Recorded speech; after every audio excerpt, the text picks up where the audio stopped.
It's me. Yes, I'm back. Back again. Okay. I'm gonna come to you guys real quick, just with some information, especially when it comes around consulting. Now, I'm giving you the following information because, um, it's about knowledge.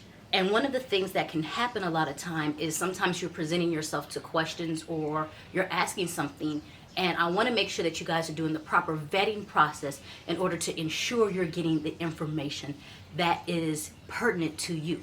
So if you're looking, and it doesn't matter, it can be Rwanda, it can be Gambia, it can be Ghana, it can be Tanzania, it can be UAE, it doesn't matter. But when you're looking at someone to help guide you in consulting, considering for a trip or a move, you need to be able to ask the following questions so you can decipher the information properly to know if it works. Okay. I know it's good, but just hear me out for one quick second. I'm getting you right back. Have you joined the Relocate to Rwanda course? I put it all in there. Shipping information. What do you need to do to relocate? Step-by-step guide. How to set up your bank account. Applications. So many amazing things. So make sure you check it out. Website right there, okay? Yes. Let's go back to seeing all the shenanigans I do. Decipher the information properly to know if it works or pertains to you. Now, one thing I do suggest is, before any of that, one of my philosophies is that nobody's 100% right, but most people can be 70% right. And so that is just honoring the idea that there's no perfection in any one thing. I'm not perfect and I can be wrong about things. But in order to set that piece apart, you do what I call as a triangulation. I'm such a data kid, right? So you triangulate the data. So when I was in school, in order for us to see if a student need help, we were using their map data, we used their school data, and we used a CAT score or a different type. We would use these 3 points to turn around and kind of come up with a matrix to figure out what would be the truth assessment, because you can do really great on one thing and bomb the other two. And let me put it in this way. Let me give you this game. As a teacher or as a person who created assessments, when you do a test question, if you have to test a child on if they know how to do something right or not, can this child add single digit numbers, you're supposed to ask the question either 3 times or 5 times or 7 times. So you would ask that same question that many times. The reason why is if you ask the question 1 time, you either get it right or wrong. That's not a true assessment on if the child actually understands it or did they get lucky. So then you can ask it twice. Well, if they got both right, it's a good assumption that they got it right. But if they miss both, it's a good assumption that they don't understand. But if they got 1 and 1, you're at 50%. So the 3 times in standards, if you ask the question 3 times, then that will let you know if they got 2 out of 1 right. Well, they pretty much know the standard, but maybe there was wording on this last one that messed them up, or maybe it was a heightened concept. If they got 1 out of the 3 right, well, then they don't understand that concept. They know a little bit of it, and then they're able to do it. So it was always that 70%. 70% is mastery, was a really big deal. And for those who are taking tests, pay attention to that standard, because your higher form, 70% mastery, they're always looking for 70% mastery. That's why C average is actually good.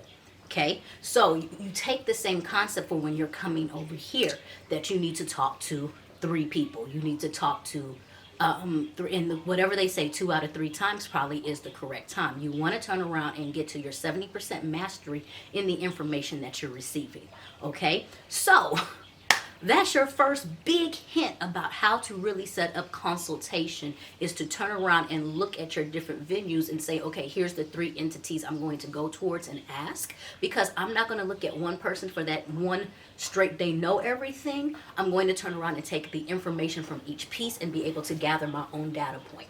Okay, yeah, I'm getting real comfortable. I told y'all I'm a nerd. I love data and talking about that.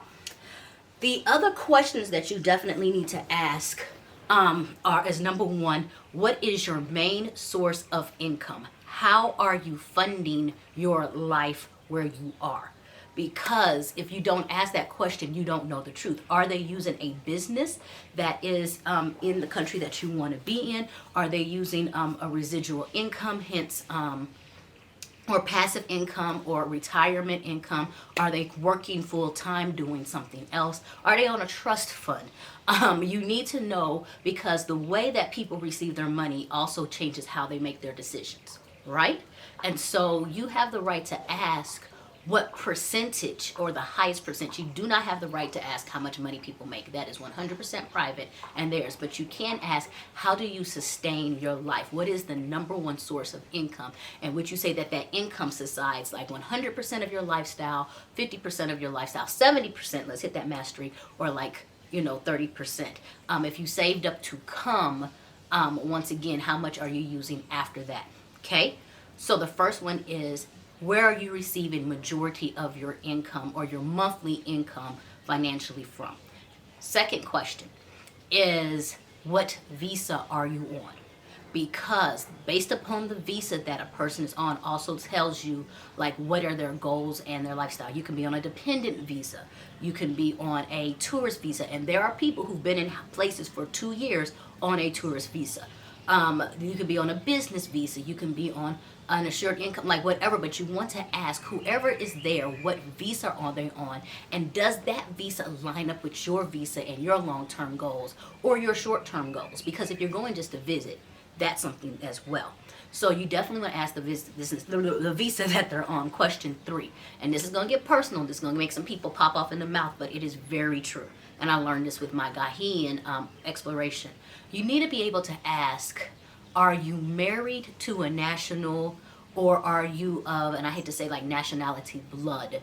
Because sometimes the guidelines and the rules for people who are either married or they have that bloodline are different. Sometimes the experiences they have are different. Sometimes they can navigate things that you're not going to be able to navigate being 100% a foreigner. So you do need to be able to ask, are you married? Or are you, I don't want to say tied, like are you, but I could say legally tied into a national, because that's different doors and avenues that's readily open to you that foreigners, who's 100, like I'm 100% foreign wherever I go.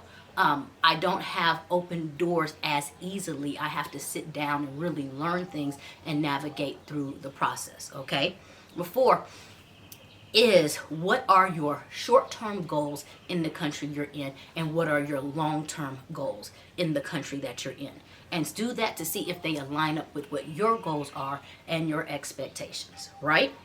And then 5 is more of a question for yourself, and does that person's situation or lifestyle mirror mine, where I can turn around and put them on this whatever, or is it not? And then I'm going into teacher mode. You have to use a Venn diagram.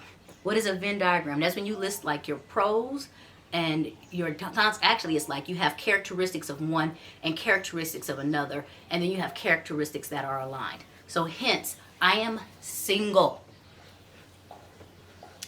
My needs and wants, if I receive a consultation from somebody that's a family, there are certain things that I have that I want. There's certain things that replicate a family, and then there's the things that meet in the middle. For instance, I want a certain type of housing.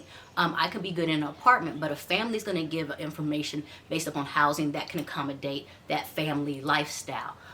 Eating, I can eat as a single person versus what people have to do, the shopping, those different things. But those characteristics that fall in the middle might be like type of neighborhood, or routines, or different things and expect activities or adventures. So you have to understand exactly what somebody's bringing to the table when they offer you a consultation.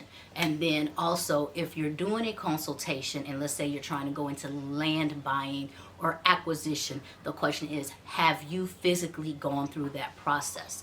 And if you have not, who do you recommend and why do you recommend that person? And have you walked through that process with somebody? And that gives a lot, because sometimes what we do is take other people's stories and make them those facts.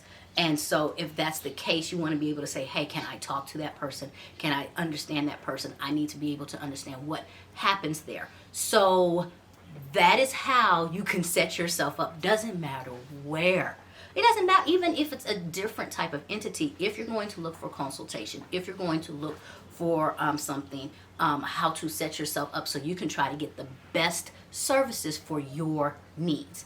Now, the very last question you need to ask for yourself, 6, bonus, is your own personal reflection. And your own personal reflection is, why are you drawn to this person or this information, and what value are you trying to get from it? In fact, I would turn around and get 2 to 3 bullet points of, this is what I expect out of this consultation. This is what I want. That's for you. And then you can always set and make your intentions known. But in able to do that, sometimes you say, I just want to hear about this lifestyle. Not a problem. I want to directly know about housing and neighborhoods. No problem. I directly want to know about schools. No problem. But you need to make sure that you write your own self-reflection about, what does this moment mean to me? What does this conversation mean to me? And will I be able to gather that? Now, a great consultant will turn around and say, what is it that you're seeking from this? So we can make sure that our goals and objectives are aligned. I feel like I'm so doing a professional development right now. Like, this is literally how I train my teachers and my students for everything we do. What is your objective? These are the 3 steps. We're going to get to them, check, check, check, and then we do an evaluation and exit ticket at the end. I know, such a nerd. But I'm coming back to you to say that that reflection piece is so important, because it will help ground you in making sure that you retain the information that you need to know in order to move and go further. You got it? Number 1, triangulate your information. Number 2, what visa are they on? What visa are they on? Number 3, I'm all over the place. What's their goal, short-term and long-term, in that location? Number 4, are they married or a national or not? Number 5, have they actually gone through the steps that you've gone through? If not, who do they recommend to be able to go through that, and why? Number 6, your own self and personal reflection. And I am missing 1, but you'll be okay. So I hope that this helps you in your guidance to whatever you're trying to do in your next steps and in your next journey, that you should be humble enough to take a mentor. I don't think that there's any situation in life that you should not look to see who has done it before you. If not, a hard head makes a soft behind. And if you don't know about that, baby, then you just do not know. That's your girl. I'm your girl, J Essence, and that's all I have for today. But I hope that I'm helping you along your way. Peace out to your journey. Okay, I tried it on that one. I told you I'm coming up with like this end quote to pull it all together. Bye. 2 wrongs don't make a